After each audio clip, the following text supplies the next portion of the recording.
Olá, meus amigos do Covil Rubro Negro, tudo bem com vocês? Aqui no estádio Newton Santos deu a lógica, o Mengão não toma conhecimento do foguinho e passa o carro, 3-0, fora o baile. Mengão dorme na terceira colocação no Campeonato Brasileiro nesta noite de sábado.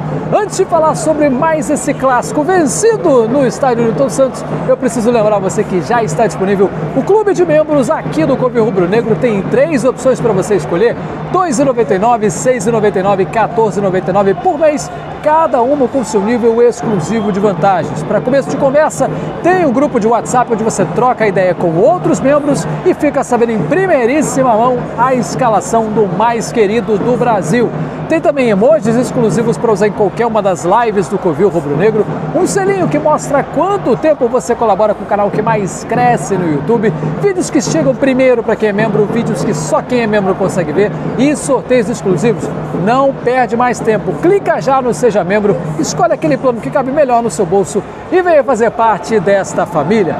Pois é, meus amigos, 16.176 presentes nessa noite de sábado no estádio Newton Santos, 1/3 da capacidade nominal.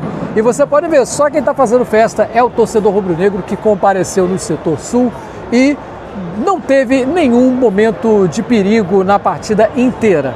Para essa partida, como se trata de um gramado sintético, a gente já não teria de cara o De La Cruz, Saul está lesionado e o Bruno Henrique segue se recuperando de uma pubalgia. Então, o Mengão foi a campo nesta noite com Rossi no gol, Varé na lateral direita, Léo Ortiz e Léo Pereira na zaga, Alexandre na lateral esquerda. Meio campo com Pulgar, Jorginho e Lucas Paquetá. Pois é, o Arrascaeta foi poupado no jogo de hoje. Carrascal na direita, Samuel Lino na esquerda e Pedro, o time inicial do mais querido do Brasil. E olha, a gente teve ali 5, 10 minutos de um certo equilíbrio na partida. Botafogo saindo no contra-ataque para cima do Flamengo, teve 2 oportunidades muito perigosas, a zaga do Flamengo bateu cabeça, mas no momento em que eles eram melhores na partida, o mais querido do Brasil foi lá e botou a bola no fundo da rede. Aos 12 minutos, a jogada que começou no lado esquerdo, terminou achando o Samuel Lino na direita e ele mandou com toda a liberdade para o fundo da rede, sem chances para o goleiro Raul fazer a defesa.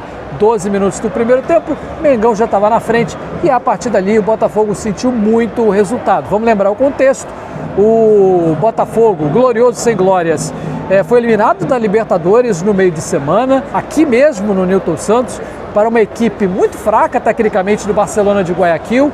O Flamengo, um mês atrás, no domingo de Carnaval, eu estava aqui, ganhou do Botafogo nas quartas de final do Campeonato Carioca, fez eles jogarem a Taça Rio e cada um ficou com o seu tri, né? Botafogo com o tri da Taça Rio, torneio de consolação, e o Mengão tricampeão carioca pela 7ª vez.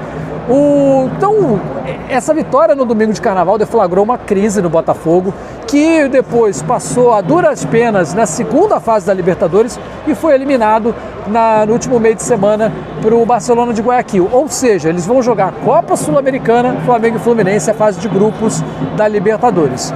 E aí, o Martin Anselmi certamente vai ser demitido depois dessa partida. Já entrou com a necessidade absurda de vencer o Flamengo e não conseguiu fazer. Assim como nos últimos 11 jogos, o Flamengo só perdeu 1 aqui no Newton Santos. No tapetinho, sabe qual foi o último técnico do Flamengo a perder para esse time do Botafogo? Tite.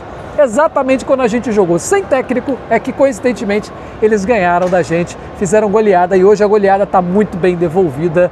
E olha que eu não morro de amores pelo Leonardo Jardim não, tá? Mas então, o Flamengo está subindo na tabela, subindo de produção e o Botafogo caindo vertiginosamente. Precisava do resultado que não acabou aparecendo na noite de hoje. O primeiro tempo acabou sendo levado na boa até o meu queridíssimo Anderson Daron com aprontadas suas. Final de primeiro tempo, o Pedro é lançado lá na frente no ataque e ele é puxado pela camisa pelo Alexander Barbosa, que já tinha cartão amarelo. Ficou uma dúvida ali se havia impedimento ou não, não havia impedimento. Só que, a partir do momento em que não havia impedimento, o árbitro de vídeo Rodrigo D'Alonso Ferreira recomendou a revisão para um cartão vermelho direto no Alexander Barbosa. Olha, ele puxou a camisa do Pedro? Puxou. era lance para segundo amarelo, mas não para vermelho direto. Isso porque o Pedro ainda não tinha domínio da bola, não estava na cara do gol, não era chamada clara e manifesta possibilidade de gol. O que eu quero dizer com isso? Daronco acertou na expulsão do Alexander Barbosa, mas pelos motivos errados. Vale lembrar, o VAR só vai poder revisar para segundo cartão amarelo lá no meio do ano. É uma das mudanças de regra propostas pela International Board, que só vai entrar em vigor lá depois da Copa do Mundo. Então, assim, ele acertou errando. Coisas da arbitragem brasileira. Vão perguntar lá na Conmebol por que o Anderson Daronco não apita mais jogo internacional, que vocês vão entender bem do que eu estou falando. Então, assim, ele mutilou o Botafogo. Antes da expulsão do Botafogo, teve o segundo gol do Mengão. Esqueci de falar, o golaço de falta do Léo Pereira, que eu tô com medo. Diziam que o último gol de falta no Flamengo fechou o portal e aí fomos campeões da Libertadores, né? Então, agora esse gol do Léo Pereira abriu o portal. A gente vai ter que marcar outro gol de falta urgentemente. Um golaço. Uma falta do Alexander Barbosa, né, que foi a falta que originou o primeiro cartão amarelo dele.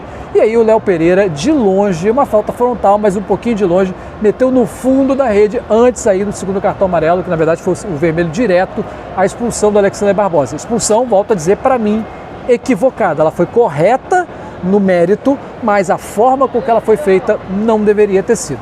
Então, Botafogo, 2-0, um homem a menos durante todo o segundo tempo, começou o Martin Anselmi a desconfigurar o seu time.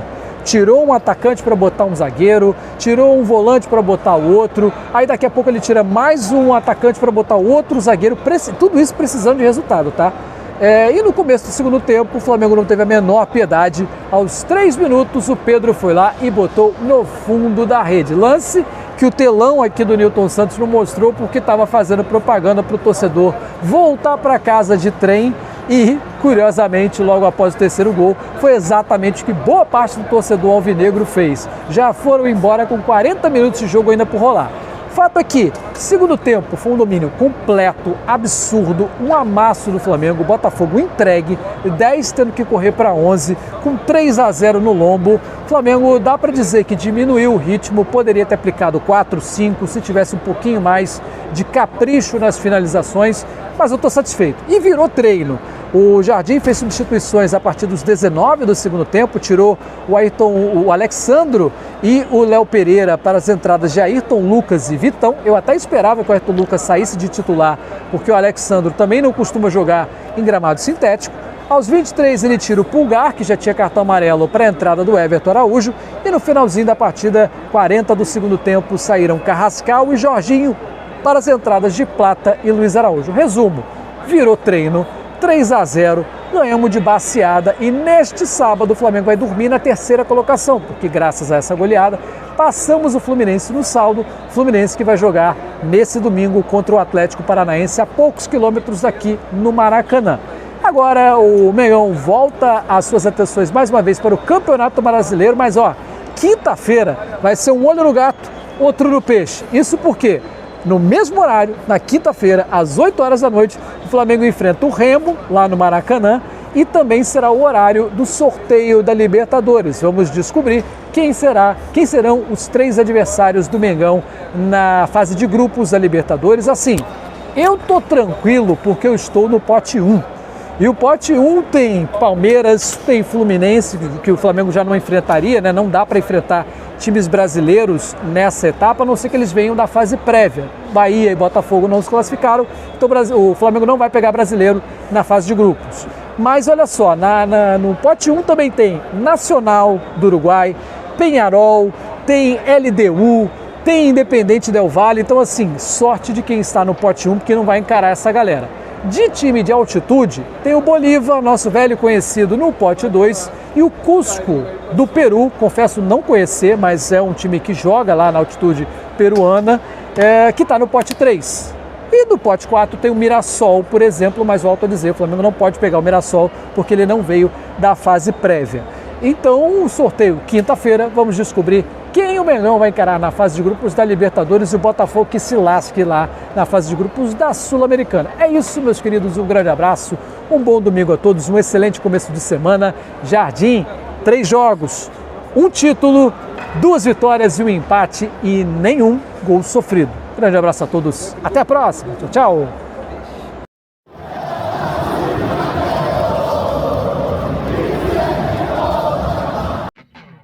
Você está no canal Covil Rubro Negro, o canal que mais cresce no YouTube. Ainda não é inscrito no canal? Pois é, aproveite. Inscreva-se já. Curta os nossos vídeos e não deixe de acionar o sininho das notificações para você ficar sabendo de tudo que rola aqui no canal. E não deixe também de seguir a gente nas redes sociais, no Facebook, no Instagram e também no TikTok. É o Covil Rubro Negro, o canal que mais cresce no YouTube.